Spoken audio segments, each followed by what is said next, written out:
Spinal deformities, typically done for deformed spine, can be deformed in a number of planes. Most people have heard about scoliosis, which is a frontal plane deformity. Another type of a deformity is kyphosis, which is a side plane deformity.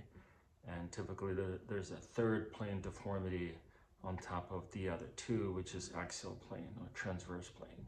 All of those deformities typically happen in at least two planes, but most commonly three planes. The reasons behind somebody developing a deformity are multiple, and they differ from patient to patient. Some people are born with a deformed spine. A vertebra may have formed incompletely on one side, and that throws the spine off to the side. We call it congenital deformity.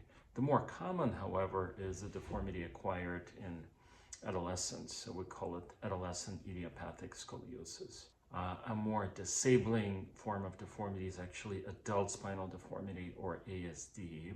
The prevalence of adult spinal deformity is unknown, but different estimates tell us that anywhere from 10 to 40% of adult aging population may have some extent of spinal deformity.